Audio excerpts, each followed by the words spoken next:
L'Assemblée va entendre l'allocution de son Excellence Mohamed Ould Cheikh El Ghazouani, président de la République de Mauritanie. Je prie le protocole de bien vouloir accompagner son Excellence et je l'invite à prendre la parole face à l'Assemblée.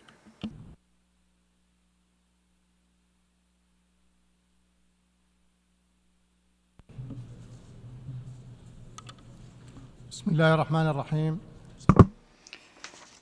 Au nom de Dieu le clément, le miséricordieux, que la paix et les bénédictions de Dieu soient sur le plus noble des prophètes. Monsieur le Président, Majesté, Excellence, Altesse, Monsieur le Secrétaire général des Nations Unies, Mesdames et Messieurs.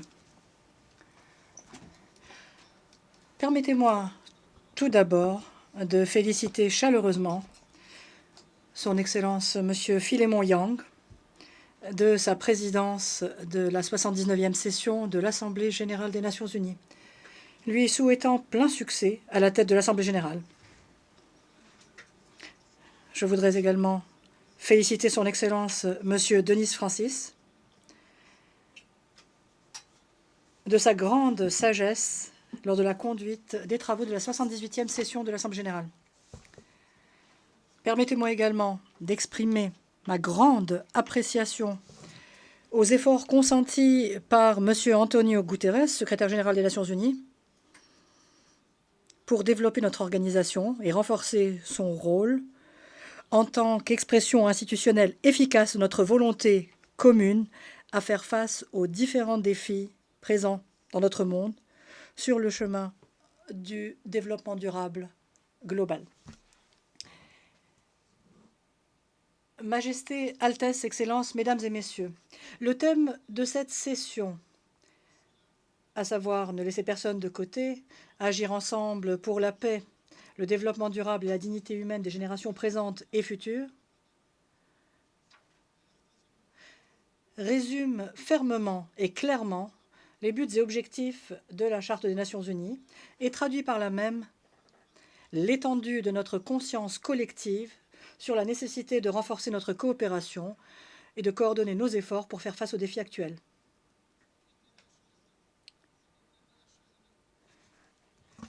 Ce qu'a vécu le monde par le passé, ce qu'il vit actuellement de crise, d'une grande violence, de chocs sans précédent à tous les niveaux, a considérablement affaibli notre capacité individuelle et collective à tenir nos engagements communs dans le cadre du programme à l'horizon 2030.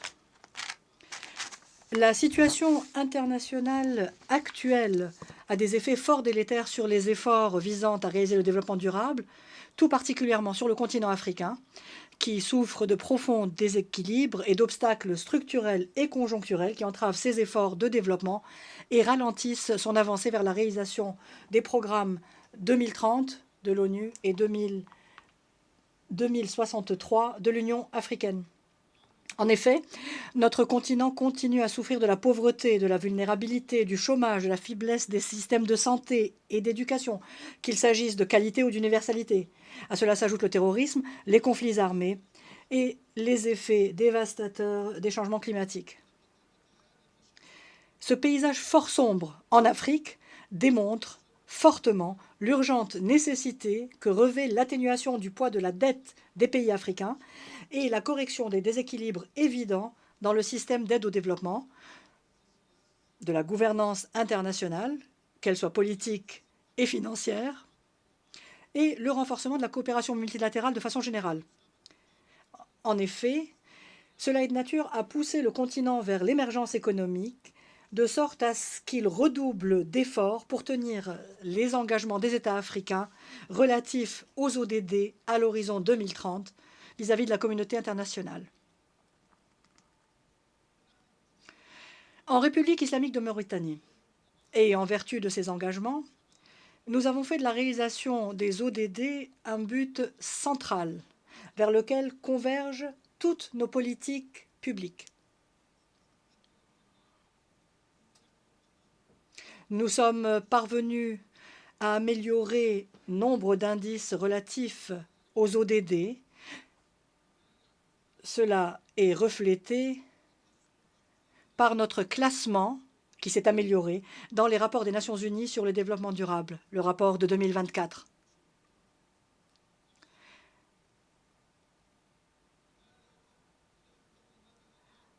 Cette amélioration est le résultat d'efforts intenses visant à consacrer l'état de droit, les institutions fortes, la promotion de la démocratie et des libertés individuelles et collectives, l'adoption du dialogue et de la concertation comme moyen constant de la gestion de la chose publique, l'appui à l'indépendance de la justice, la transparence, la lutte contre les pots de vin et toute forme de corruption sur le plan administratif ou financier. Nos efforts constant pour protéger et promouvoir les droits humains se concrétise dans notre lutte contre le legs de l'esclavage moderne, la traite des êtres humains, la protection des droits des femmes et de l'enfant, et la lutte contre la migration illicite et la criminalité transnationale. À cela, ajoutons que nous sommes parvenus à réaliser la sécurité et la stabilité en dépit de la situation qui prévaut dans notre région et sur le plan international. En effet, il y règne la violence et le terrorisme, ainsi que des crises politiques et sociales. Nous sommes parvenus à cela par la grâce de Dieu et par notre stratégie nationale sécuritaire intégrée. Il convient enfin de noter que nous accordons le plus grand intérêt au rôle de la jeunesse pour la promotion de l'État et la croissance. Nous nous sommes donc concentrés sur l'élaboration de plans et de stratégies à même de former nos jeunes, de leur fournir des qualifications, de les intégrer dans la vie active, de renforcer leur présence dans différents domaines de la gestion de la chose publique. De ce qui précède, nous avons joué un rôle positif pour consacrer notre unité nationale, renforcer notre cohésion sociale. Nous avons consenti pour ce faire des efforts intenses pour éradiquer les différentes formes d'exclusion, d'injustice et de vulnérabilité. Nous avons, pour ce faire, créé un filet de sécurité sociale, vaste, varié, qui vise à atténuer les vicissitudes de la vie quotidienne dont souffrent les couches pauvres et à renforcer leur résilience et leur permettre d'accéder à tous les services publics.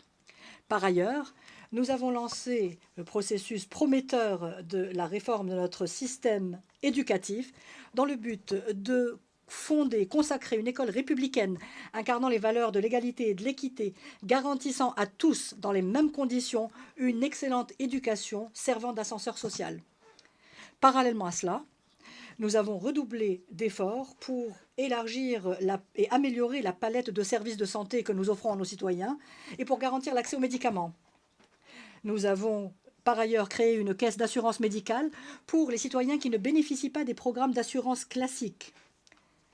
De plus, nous fournissons certains services médicaux de base gratuitement, en particulier aux mères, aux personnes âgées et aux personnes en situation de handicap. Conscient des retombées négatives des changements climatiques et des défis environnementaux de façon générale sur notre planète, sur nos économies, nos sociétés, sur les situations politiques et sécuritaires, aussi bien en Afrique que dans le Sahel, nous avons œuvré à réduire les émissions de dioxyde de carbone de 11% et à augmenter la part des énergies renouvelables de notre consommation d'énergie à 50% à l'horizon 2030.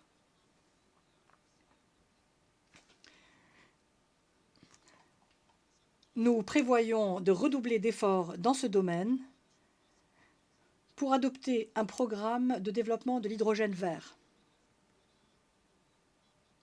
En plus de nos efforts pour les énergies propres, qui atteignent aujourd'hui 48% de notre énergie, nous poursuivons notre lutte contre la désertification dans le cadre du Grand Barrage Vert et du comité conjoint pour faire face des effets de la désertification sur le Sahel. Dans ce cadre, je voudrais me féliciter des résultats de la COP 28 sur le changement climatique qui s'est tenue aux Émirats arabes unis la fin de l'année dernière. J'exprime l'espoir que ces acquis environnementaux se verront renforcés lors de la prochaine session qui sera accueillie par l'Azerbaïdjan cette année.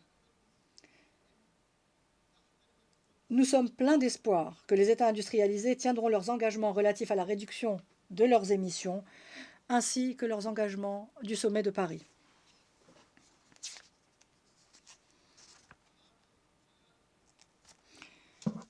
Majesté, Altesse, Excellences, Mesdames et Messieurs, nous sommes intimement convaincus en République islamique de Mauritanie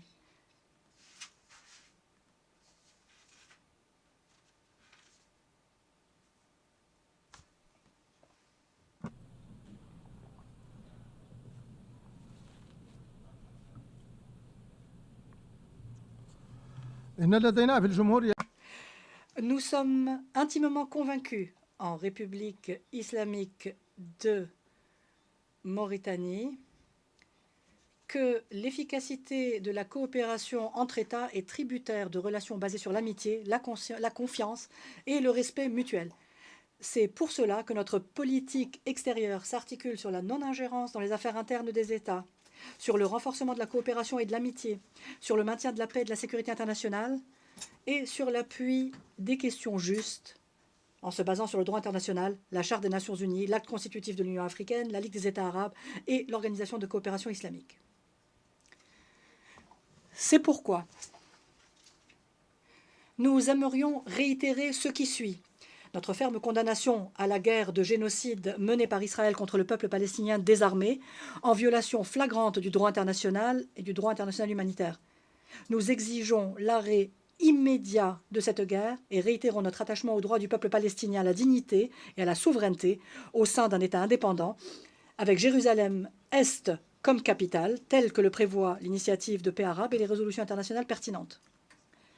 Notre condamnation de l'agression israélienne actuelle contre le Liban et notre exigence qu'elle cesse immédiatement. Notre appel à parvenir à une solution de nature à préserver l'unité et la souveraineté de l'État libyen. Notre attachement à renforcer les efforts africains et à appuyer les efforts internationaux dans ce domaine. Notre appui à la sécurité et à la stabilité du Soudan frère, ainsi qu'à sa souveraineté, à son intégrité territoriale, de même que notre appel à faire prévaloir le dialogue et la rationalité pour régler les questions en suspens, pour parvenir à un arrêt immédiat de la guerre et mettre un terme à la souffrance humanitaire du peuple soudanais frère, ainsi que garantir le respect du droit international humanitaire. Notre attachement aux efforts sérieux visant à parvenir à une solution politique préservant l'unité de la République arabe syrienne, son indépendance, la dignité de son peuple et son droit à vivre dans la paix et la sécurité.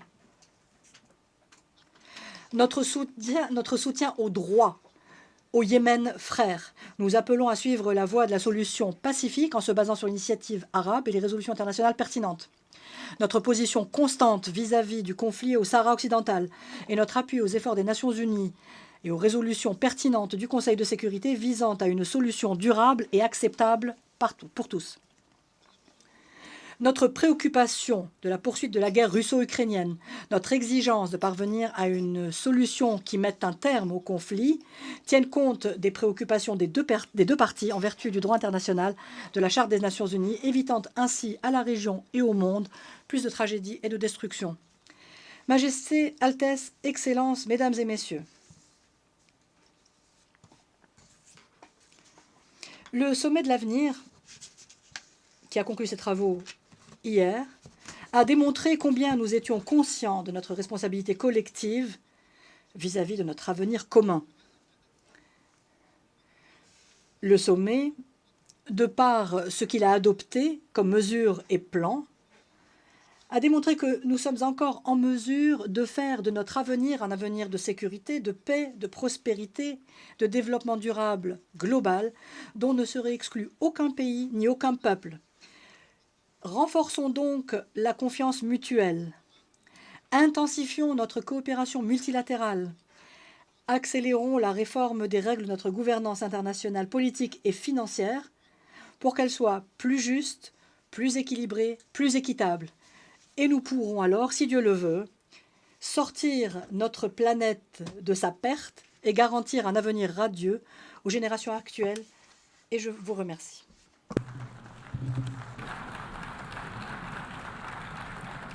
On behalf of the Assembly... Au nom de l'Assemblée générale, je remercie le président de la République islamique de Mauritanie.